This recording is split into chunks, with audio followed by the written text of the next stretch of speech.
जय गुरुदेव, जय माँ पद्मावती। मेरी यूट्यूब चैनल में आप सभी का स्वागत है। जब किसी भी मास की अमावस्या सोमवार के दिन पड़ती है उसे सोमवती अमावस्या कहते हैं। इस बार भाद्रपद माह की अमावस्या सोमवती अमावस्या है जो 2 सितंबर को है। सोमवती अमावस्या की तिथि 2 सितंबर को सुबह 5:21 से शुरू होकर 3 सितंबर को सुबह 7:24 तक है। सोमवती अमावस्या के दिन गंगा जैसी पवित्र नदियों में स्नान करने के बाद दान करने का भी विधान है। सोमवती अमावस्या पर 3 प्रकार के दान करने हैं जिससे पुण्य की प्राप्ति होती है।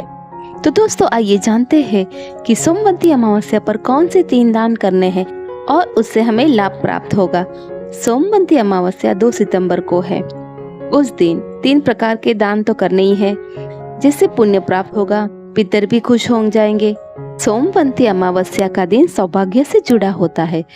उस दिन विवाहित महिलाएं व्रत रखकर भगवान शिव और माता पार्वती की पूजा करती है।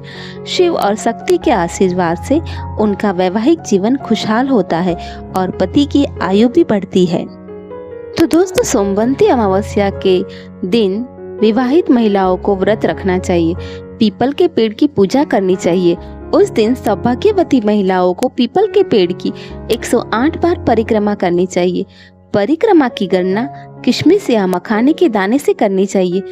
परिक्रमा के समय पीपल के पेड़ में लाल रंग का धागा या फिर रक्षा सूत्र बांधना अवश्य चाहिए।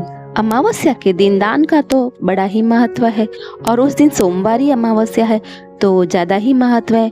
उस दिन हमें 3 दान करने की परंपरा है। उस दिन देवदान, पितृदान और ग्रह दान अवश्य करना चाहिए। इसका तात्पर्य यह है कि आप देव, पितर और ग्रह के लिए दान करते हैं। तो दोस्तों आइए शुरू करते हैं देवदान से। सोमवती अमावस्या के दिन हमें देवताओं को खुश करने के लिए उनको वस्त्र दान करने चाहिए। देवों को अगर हम लाल, पीले, हरे, नीले आदि रंगों के वस्त्र दान करते हैं तो ये वस्त्र उनको प्राप्त होते हैं। और दोस्तों ये वस्त्र सिले हुए नहीं होने चाहिए, इस बात का आपको जरूर ध्यान रखना है। दूसरा है पितृदान।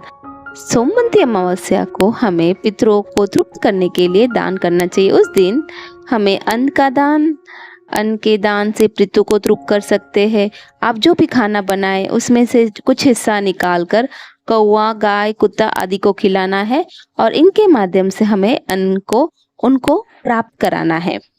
दोस्तों सोमवती अमावस्या का दिन सोम यानी चंद्रदेव से संबंधित है।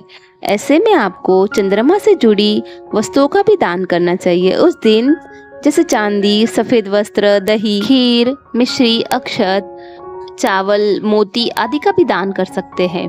दोस्तों अन्न वस्त्र दान से पितृ, देव और ऋषि दोनों खुश होते हैं। और सोमवती अमावस्या को जब हम अन्न और वस्त्र का दान एक साथ करते हैं तो इससे पितृ, देव और ऋषि तीनों ही तृप्त होते हैं। वस्त्र देवों को और अन्न पितरों एवं ऋषियों को प्राप्त होता है। दोस्तों अगर हम अपने पितरों को संतुष्ट करना चाहते हैं तो अमावस्या पर गाय का दान करना बहुत बड़ा विशेष महत्व है। अगर घर में कलेश और आर्थिक तंगी परेशान कर रही हो तो गाय का दान अवश्य करना चाहिए। इसके बारे में गरुड़ पुराण और प्रेत मंजरी में लिखा है। दोस्तों ये जानकारी मैंने पंचांग से प्राप्त की है। अगर पसंद आई तो वीडियो को शेयर करना न भूलें। धन्यवाद।